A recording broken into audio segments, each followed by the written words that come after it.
all about to come true. Chilling at the top with a nice view. It's a good life right now. It's a good, good life right now. Good life, it's a good, good life. Good life, it's a good, good life right now. Good life, it's a good, good life. Good life right now. Good life, it's a good, good life. Good life, it's a good, good life right now. Good life, it's a good, good life. Good life right now. Welcome back to the 79 content, and we are getting straight back into it with a complete 12 volt electrical fit out on my Norworld Canopy. Now, I realize the content may be a bit heavy, so I've decided to split it up into 3 parts.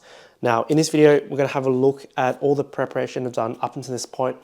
We're gonna have a look at how I use my Canopy for both work and play, and finally, show you guys all the parts that I've bought for this electrical fit out. The second video is gonna be dedicated to the full installation process. Now, I wanna be able to show you guys the finer details, the nitty gritty. If there's anything in particular you want me to show with the installation, make sure you let me know in the comments, and I'll make sure to include that. Things like basic 12 volt wiring, how to wire in some lights, and yeah, installation of the fridge inverter, all that good stuff. And the last video, hopefully we'll be able to head off into the bush and do a test run, and I'll be able to show you guys and do a rundown of the whole setup. So tonight we've just finished jacking up the Canopy, putting it on this frame and rolling it into the garage. And that was a process in itself. So let's take a step back and check it out.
This afternoon we are going to be jacking off the Canopy and putting it onto my frame. So I've just gone ahead and just removed some of the welds on this top surface just to make it nice and flat.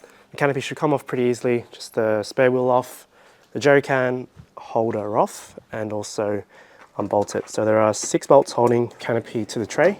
So once they're off, we'll jack the Canopy off, we'll drive the car forward and then move the frame underneath the Canopy.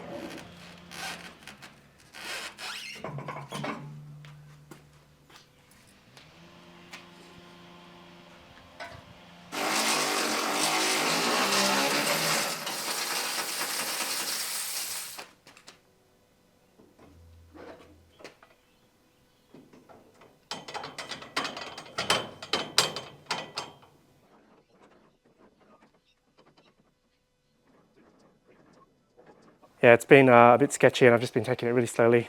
Got my lovely wife here to help, and she's been very helpful. Yeah, our driveway's not dead straight, so it's straight, it's not dead flat. So there was a bit of an angle and it just felt really sketchy. This is my first time jacking up the Canopy. But I've got up now, so we're gonna drive the car forwards and we're gonna lower it onto the frame.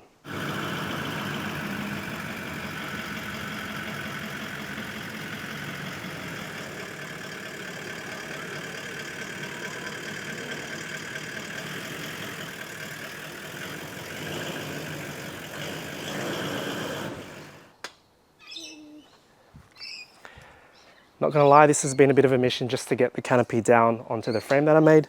And the reason is because I've had to design it around the height of my garage. So I've got a bit of a clearance problem. I've got 2.1 meters only. And unfortunately I've maxed out on the minimum height of these jack-off legs. So I've gone ahead and bought another set. These are just for the standard height vehicles. And I'm gonna chop off the top leg just so it can fit on my canopy.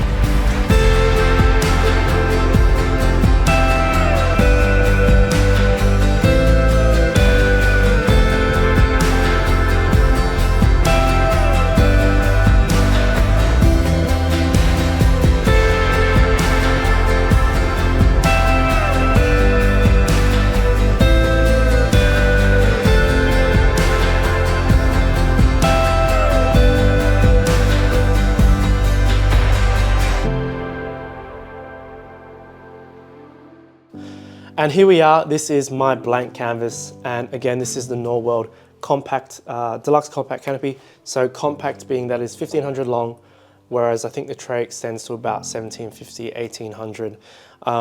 Do I regret not going for the full size? Definitely not. This is definitely enough storage for me. It can fit a lot in here. I've always said I want to build a lightweight and nimble ute. And just with the standard wheelbase of my 79, you really don't want to push too much weight towards the end of the car. Yeah, it's actually been a blessing not having any 12 volt in here for the past few months, because I've come to realize what I actually want and need, and how I want to set this up. So I will give you guys a quick tour of this, because really we're doing the wiring around the whole layout of this canopy. So this is the passenger side of the canopy, which is going to be dedicated to my living area, you know, your kitchen, your food prep, that kind of thing. So in this compartment, it's going to house my Bushman 130 litre upright fridge. You can opt this for also like a drop down style with MSA slides, that kind of thing, but that adds a lot of weight. So I'm going for the Bushman 130, which is very, very light. It was a choice between Dometic's CRX 140 litre or the Bushman 130. And I don't know, I really couldn't make a choice, so I just went with what the Norworld guys use. On this side of the canopy, it's got a really big drawer here for food. I've kept a lot of food in here, and also even extends out further to Norworld's map of Australia on this bar table. Behind this drawer actually is where there's a big space for like a big battery, and I will show you guys what I'm going to put in there later. But yeah, this is the living area. So let's go to the other side. So this is going to be the driver's side of the canopy, and it's completely empty. So I've done a lot of time in this space. This is generally where I work from as well. So on this left side, I have the Milwaukee Packard roller box with a toolbox on top.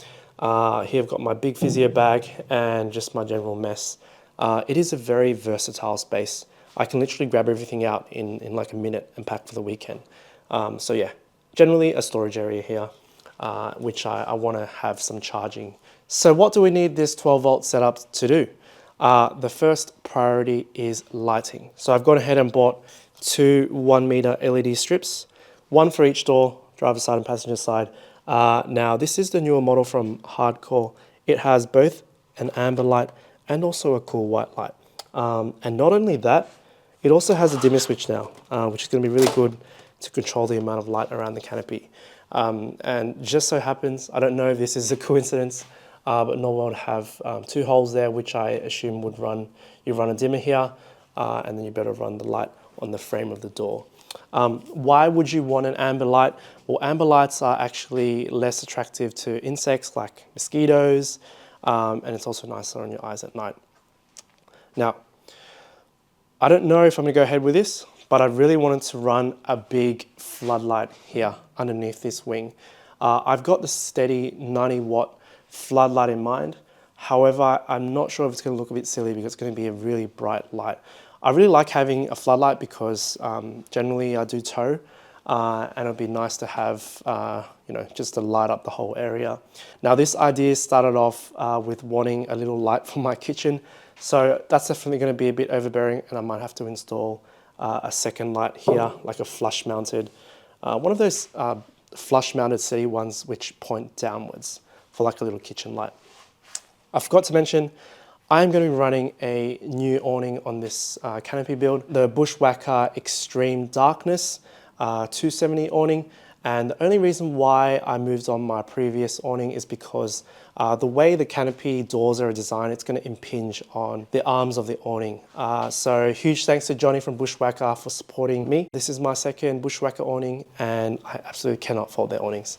They've been really good. I forgot to mention, I've been looking in the market for a swivel mount, something which I'll be able to aim the floodlight to. Yeah, I haven't been able to find a good one, so let me know if you have one in mind. Next thing is the fridge. Let's get it out and have a look at it.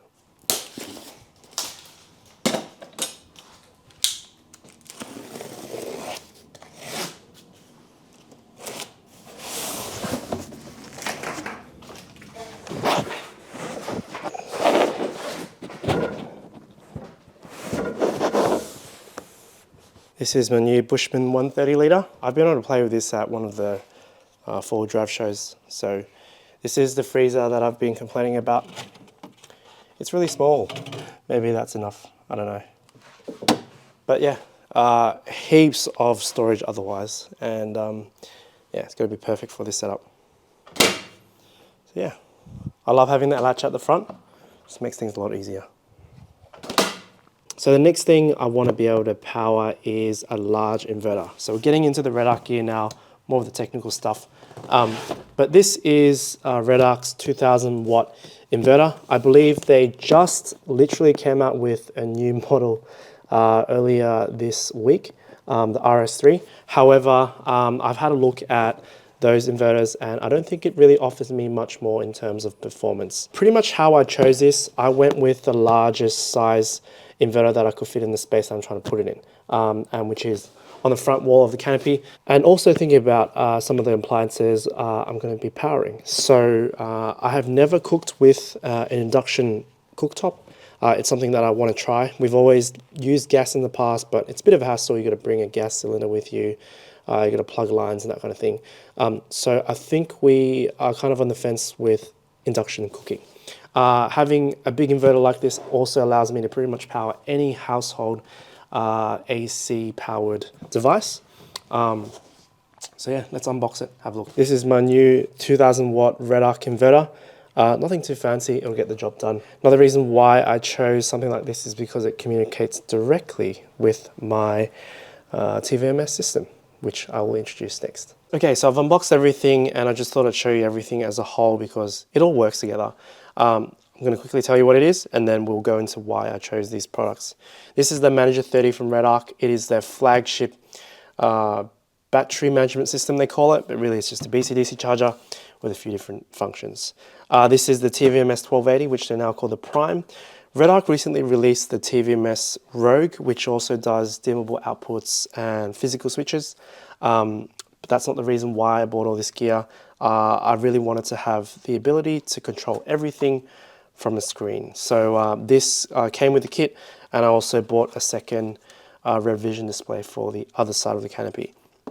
Now, the beauty of this is not only do we have a distribution box which will keep everything together, but we also have a screen which will allow us to better monitor the battery, be able to monitor discharge and charge, and also wirelessly switch pretty much any device on our setup. So the TVMS Prime, this is the reason why I chose the Redarc gear. So years ago, I'd wire it all up inside like a circuit board with everything jam-packed in there. So relays, switches, you know, voltmeters, your shunt, your battery shunt, your fuse box, everything inside that box. And it was a huge mess, but at the time that was really the only way to do it.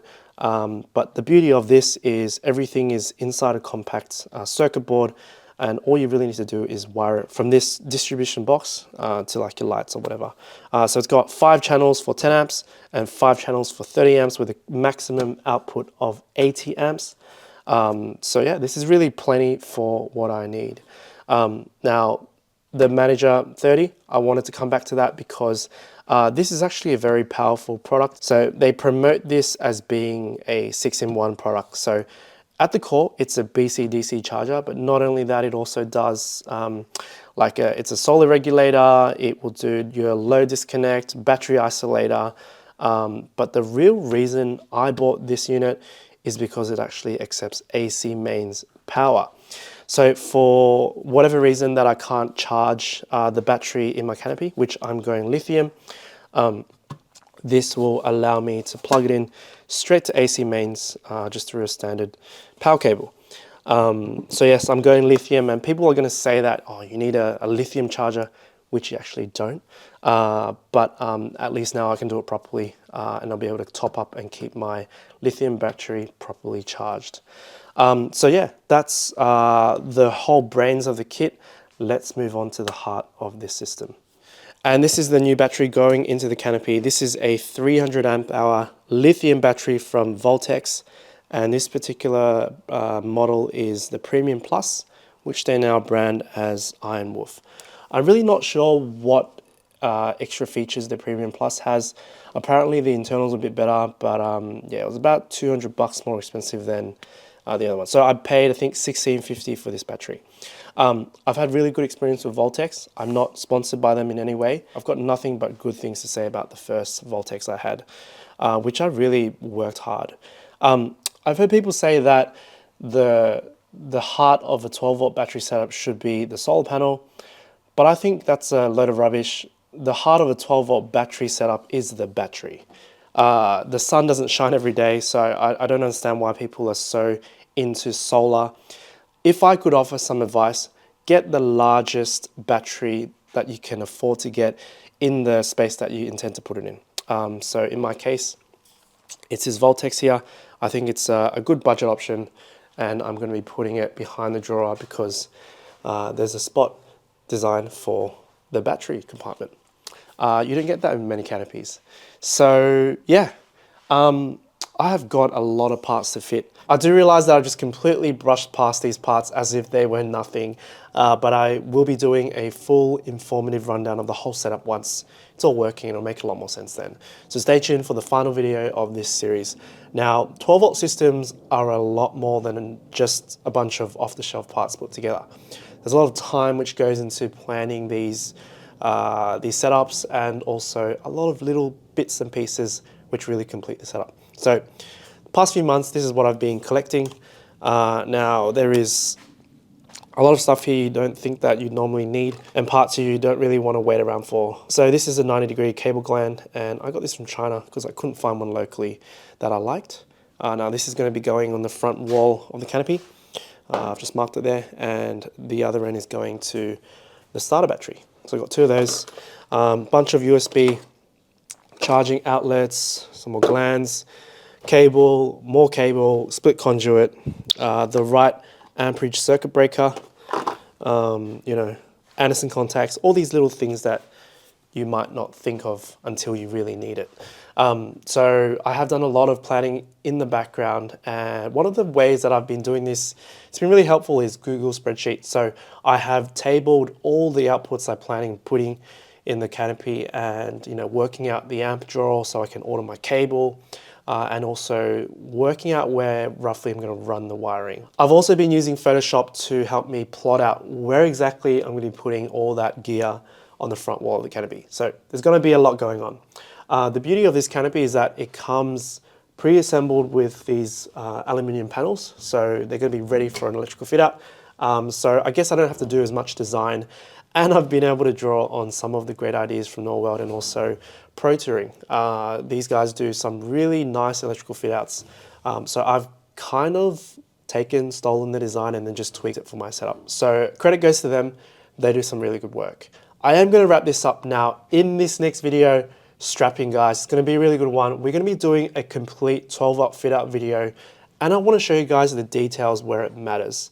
I aim to be as informative and educational as possible to help you guys. So if you guys want to help me out, make sure you subscribe, leave me a like, and let me know what you think in the comments. I'll see you guys in the next video. Stay tuned.